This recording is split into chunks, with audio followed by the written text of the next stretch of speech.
قضية عزام مش قضية علشان أطلع لها قرار بالإفراج. عينيان عزام إنه عينيان لم يحدث منذ الرئيس عبد الناصر والرئيس السادات أن صدر قرار عفو لفرد.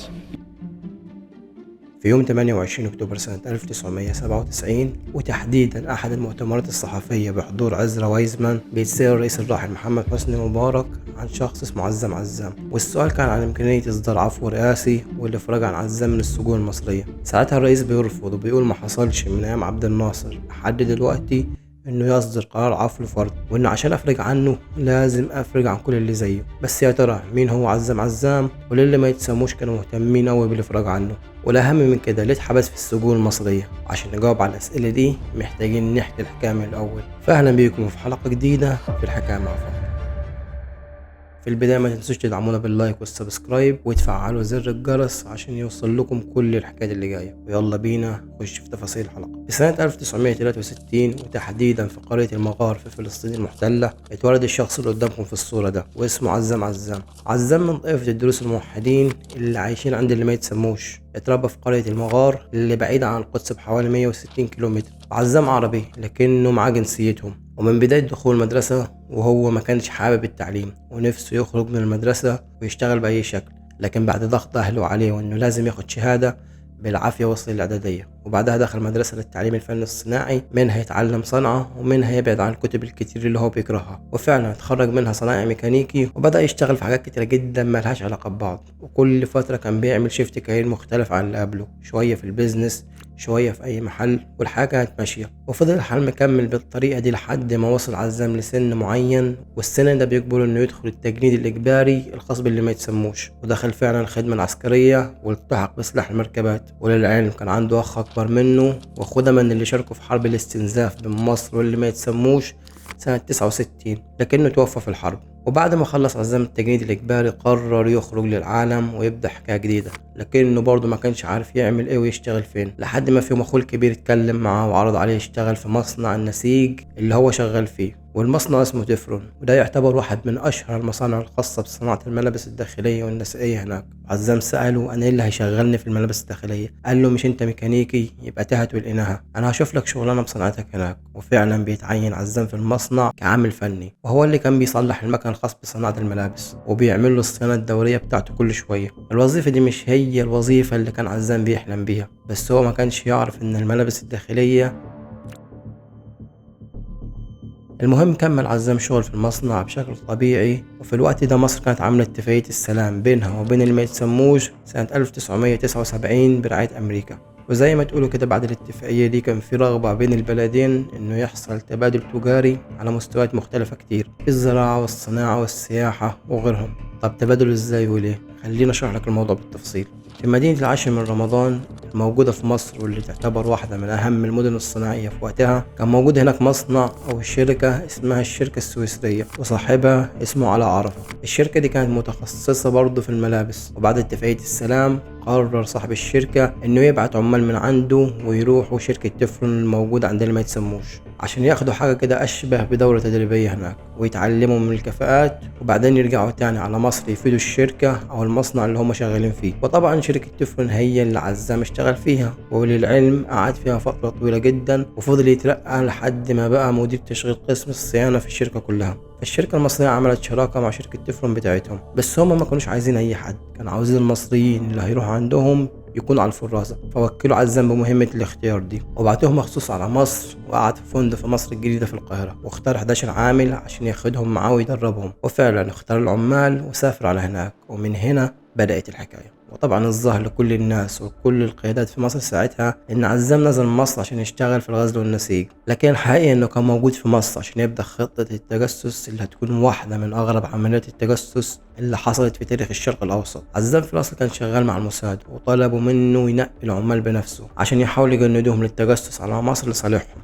وبعد ما العمال المصريين راحوا شركة تفرون عند اللي ما يتسموش، طبعا كانوا بيتعاملوا احسن معاملة، والكل كان بيتكلم معاهم وبيحسسهم انهم في بلدهم. ومن وسط العمال المصريين دول بقى كان في واحد دايما بيتكلم انه نفسه يفضل عايش مع اللي متسموش وما يرجعش مصر، وكمان كان عاوز يتجوز منهم. مش بس كده، في وسط كلامه قال انه عنده مشاكل ماديه كتير في مصر ونفسه يكون غني. وده طبعا كان صيت سهل وكنز لا يقدر بثمن العزام، لانه شاف ان الراجل ده عنده نقطه ضعف يقدر يستدرجه من خلالها. طيب مين الشخص ده؟ الشخص ده اسمه عماد اسماعيل. عماد في الاصل مجرد عامل ريفي بسيط جدا، كان كل حلمه انه يسافر ويشتغل ويستقر بره مصر. ولما اشتغل في شركه تفرون اتعرف هناك على بنت منهم كان اسمها علا، وبعد ما اتعرفوا وقربوا من بعض عرض عليها انه يتجوزها، وفضل يغريها انها تاخد الجنسيه المصريه لو اتجوزت من راجل مصري. بس علا قالت له ان عيلتها مستحيل تقبل بالوضع ده. مش بس كده، مشرفه العمال اللي في المصنع عرفت بخطه عماد وانه بيحاول يقنع علا بالجواز، فقررت تنقله المصنع تاني موجود في منطقه عين الاسد. ومن بعدها العلاقه بينه وبين علا اتقطعت تماما. لكن الظاهر كده ان عماد كان شخص بيحب الستات جدا، ولما راح المصنع التاني بدا يلف على واحده واحده فيهم لحد ما اتعرف على شاديه، ودي رئيسه العمال. تخيل انه اتعرف على رئيسه العمال وبقى رافقها مره واحده. المهم مع الوقت عزام كان دايما بياخد عماد يسهره ويصرف عليه فلوس حرفيا ملهاش اول من اخر، ده غير حفلات الجنس اللي هو كان بيعملها له مخصوص. وعزام كده خلاص عرف هيصطاد ازاي ومنين. ومع الوقت عرفوا على تاني اهم حد في قصة النهاردة، وهي زهرة جريس، وبنت تانية برضو اسمها منى شوهنة. بس اركن منى على جنب دلوقتي. علاقة عماد وزهرة بدأت تكبر والاتنين قربوا لبعض اكتر. وبيحكي عماد في رسالة قديمة انه من اللحظة اللي شاف فيها زهرة حس ان هي دي اللي بيدور عليها من زمان، وكأنه لقى كنز حرفيا، لان معاها الجنسية الامريكية وبالتالي تقدر تسافروا امريكا، وعيلتها هناك كمان تقدر تساعده في إجراءات العمل والإقامة. عشان كده فضل مقرب منها طول الوقت. طب حد يقول له ايه المشكلة انه يقرب منها؟ ما انت قلت انه بيحب الستات. المشكلة صديقي ان زهرة والبنت التانية اللي اسمها منى كانوا جواسيس بيشتغلوا لصالح الموساد. يعني من الاخر كده زهرة كانت قاصدة تتعرف على عماد، والموضوع مش صدفة ابدا، وهي ولا بتحب ولا الهبل ده. ومع الوقت الاتنين عملوا مع بعض علاقة غير شرعية، والموساد صورهم في اوضاع مخلة. المهم عماد خلص المهمة بتاعته ورجع تاني على مصر، بس لما رجع كان على اتصال دائم بزهرة، وهي كلمته في يوم قالت له انها هتيجي هي ومعاها شوية من اصحابها عشان تزور مصر. عماد كان خايف شوية من الزيارة دي، وخوفه بسبب انه قلقان يكون معاهم في الاماكن العامة. عشان كده راح لمقر شرطة السياحة وعرفهم انه هيقابل ناس من الجنسية دي، وهم قالوا له ان الشرطة منتشرين في كل حتة في مصر، ومادام هو هيكون معاهم مفيش اي مشكلة، عيش يا عم عماد واتبسط. بس الشرطة حس انه ممكن يكون وراه سر فحطوه تحت المراقبة. بعدها زهرة اتكلمت معاه وعرضت على فرصة العمر اللي هو كان بيتمناها. قالت له انا اعرف اخليك تدخل اسرائيل وقت ما تحب، مش شرط على ذمة الشركة، انا رتبت كل حاجة، وكمان هتشتغل وتاخد مرتب $1000 كل شهر، وكمان هندربك على الشغل. فقال لها موافق طبعا، وسألها ايه هو الشغل. قالت له عايزينك تنقل لنا شوية معلومات موجودة في مصر، وتحديدا عن الشركة اللي انت شغال فيها وعن مدينة العاشر من رمضان، يعني جاسوس كده من الاخر. عماد طبعا الفلوس زغللت عينه، وزهرة زنت عليه فوافق على العرض.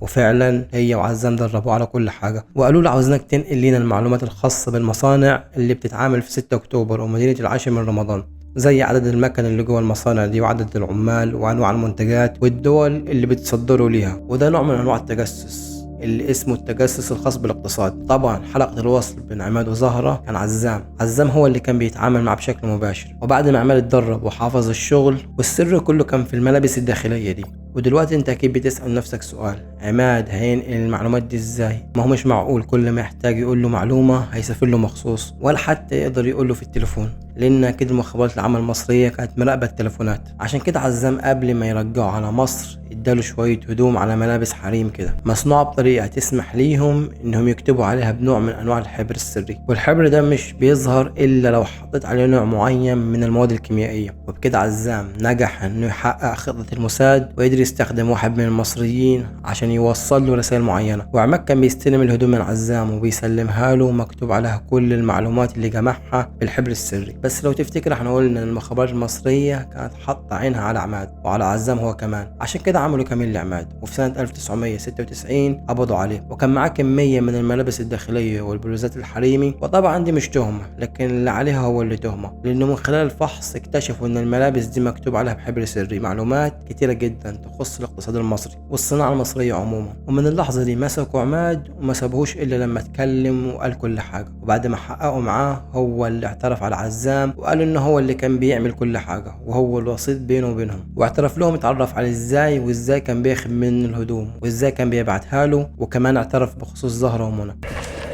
يعني انت متهم بالاشتراك بالمساعدة مع المتهم الأول بإنك سهلت له وجبت له الملابس اللي تحوي المادة كبر السن.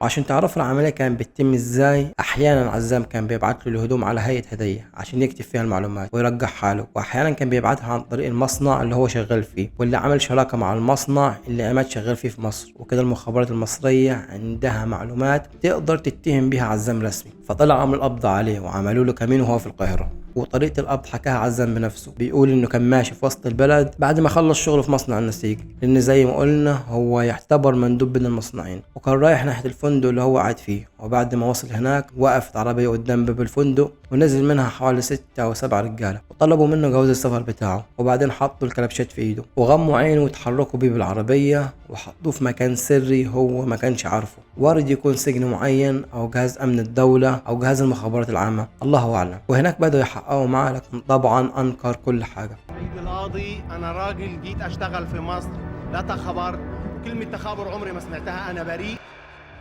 بعدها عماد عين لنفسه محامي بمنتهى السهولة، لكن عزام الموضوع كان صعب شوية لأنه معاه جنسية اللي ما يتسموش، والموضوع ده كان ولا زال حساس جدا ومش أي محامي هيوافق يترفع عنه، بس في نفس الوقت ده لازم يتعين له محامي. فراح مستشار رئيس وزراء اللي ما يتسموش لشؤون الدروز أسعد الأسعد عشان يوكل واحد من أكتر المحامين المصريين اللي عليهم جدل في الربع قرن اللي فات، وهو مرتضى منصور. مرتضى حكى بنفسه القصة دي وقالوا انه جاله المكتب عنده وطلب منه يترافع، لكنه رفضوا تقريبا كده، طردهم من المكتب، فخرجوا من عنده وراحوا لفريد الديب. وفريد طبعا عاشق للشهرة والاضواء ودي فرصة العمر، فوافق عليها. وفيما بعد اتكلم وبرر سبب دفاعه عن عزام وقال ان كده كده الدولة كانت لازم تعين له محامي، كمان قال انا كنت شايفه بريء. لم يرتكب جرما وقت ما قابلت القضية، ده إحساسي وده يقين.